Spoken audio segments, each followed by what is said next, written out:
Hello and welcome to the Quipster Film Review Podcast. My name is Vince Leo. I'm the author of the film review website, quipster.net. I invite you to check out over 4,000 of my written reviews. You can read there anytime. Quipster.net is where to go. QWIPSTER.net. While you're there, I do encourage you to click the link to my other podcast. It's called Around the World in 80s Movies, where I cover, of course, films of the 1980s, kind of in keeping with the spirit of the film I'm going to be reviewing today. That film is called Shazam. No, it's not called Captain Marvel, even though that character was, at some point, for a long time, called Captain Marvel in the comics, which confused me to no end when I was a lot younger and reading comics.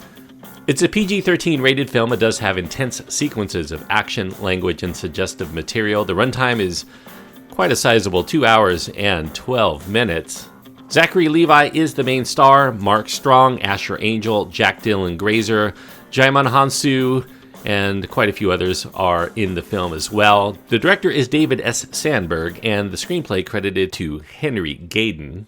In the film, we meet Billy Batson. Billy Batson's a troublemaking 14-year-old who's living in this foster home in Philadelphia. He's been kicked around through a lot of these such homes after he had been abandoned as a young child to a young mother that he's been searching for ever since she left him at a crowded carnival many years prior. One day, the sleuthing prankster gets transported after an act of bravery to another realm, and he meets there a powerful and reclusive wizard, played by Jaimin Hansu, who's been on a long-term search himself for someone pure of heart to pass his magical powers to. The wizard bestows upon Billy the power to turn into this muscle-bound, adult-bodied costume superhero by using his name of Shazam. Now, along with his superhero-loving best friend in the foster home, Freddy, the still adolescent-minded Billy has plenty of fun in trying to discover his new powers and all of the things he can do with those. From buying beer to giving the school bullies some comeuppance, it's all in there, as teenagers would probably concoct. However, things get serious with the emergence of Dr. Thaddeus Sivana, played by Mark Strong. Sivana was once, as a kid, passed over as unworthy by the wizard, and he seeks to usurp those powers from Billy, along with the cabal of demon-like possessors within Dr. Sivana. They represent the 7 deadly sins, who are planning to come to ultimate power with Sivana as their vessel to the outside world. So much more to the story than that. Actually, the plot is much more complicated than I'm giving it credit for here, but I think that would suffice to get you interested. The DC Extended Universe here, continuing its current trend of lightening up the very dark and lumbering tone of its initial mediocre releases with probably its frothiest and funnest outing yet. For this effort, they dust off the longtime comic book character once dubbed Captain Marvel, although nowadays they can't really call him that for reasons that would probably exceed the scope of this review. And they make this a comedy about an abandoned teenager who finds his calling when he's bestowed upon with godlike powers. This one is really all about the wish fulfillment for teenagers, because just about every kid has dreamed about becoming a grown-up. And many of those same kids also dream about what it would be like to have superpowers. At least I used to do that quite a lot. Maybe I still do. Billy Batson's the one who actually gets to do these things that we've all dreamt about, even though many have tried and been denied before him.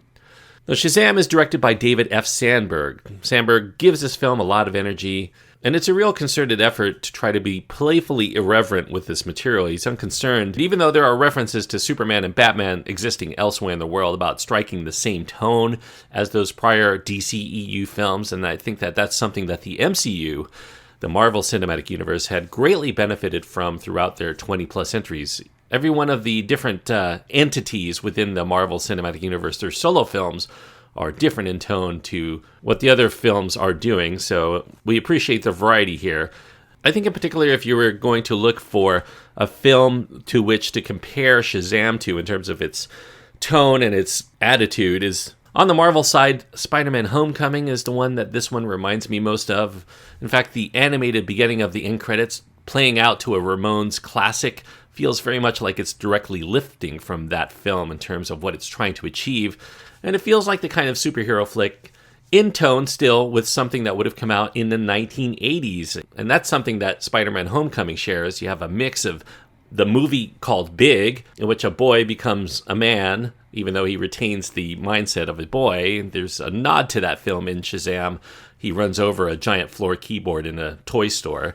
It's a very Spielbergian, kid-centric effort here, the family angst you found in a lot of those Spielberg films, and a lot of the lighthearted Superman films of course, 1978 through the 80s in terms of its sequels. Those are obvious influences to the main story and what it's trying to achieve here. And as with those films, I think the tone of Shazam does tend to drift into a certain unevenness because people begin to die in this film. Some of them we see flung off of buildings or through high-rise windows to deaths that feel kind of awkward to us because they are so meaningless. It's a little troubling there to be so cavalier about such things, but, that is the tone of the film. This is a superhero comedy. It does benefit from a very likable cast of actors. Asher Angel's Billy as the teenage form, just as fun to observe as Zachary Levi's big-sized counterpart, and that lends this feel of a juvenile man-child, a very fun thing to observe as we watch a grown man, especially a very robust and muscular grown man, act like a total kid. Mark Strong he's always competent in movies. He does make for an intimidating villain. However, I would say that Mark Strong gets to be less charismatic as you would expect from him. He's a little bit underserved by being in this mostly one-note role. The film does offer Sivana a bit of a backstory as this child who is thrown away by both the wizard as well as his own family following some tragic events that left him vowing to regain the path he was once offered before fate cruelly yanked it away in one fell swoop. However, any sympathy that we might have for the character is not really well developed beyond that very first scene, and that makes it a bit of a waste to have to explore it. The shoddy, computer-generated gargoyle creations known as the Seven Deadly Sins, those are not nearly as fun or as interesting to observe. Those creatures lend more to that aforementioned unevenness in tone once they start threatening to bite off people's heads. I think all in all, though, Shazam is certainly a fun and sometimes very funny film in many regards. Even though it has a few heavy-handed moments, at 2 hours and 12 minutes in length, though, it does begin to outstay its welcome a bit.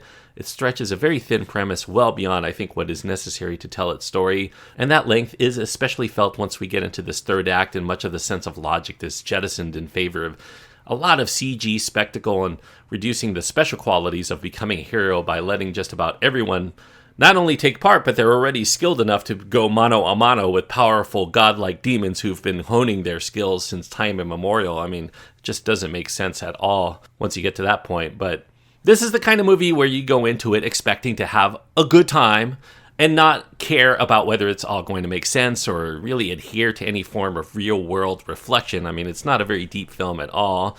So along those lines, I would say at least Shazam will likely leave most moviegoers leaving the theater with a smile, and so I do recommend it. Enough to give it 3 stars out of 4. 3 stars on my scale means that I do think that this is a worthwhile viewing for those people who enjoy a good superhero film and don't really want to have a lot of high overhead.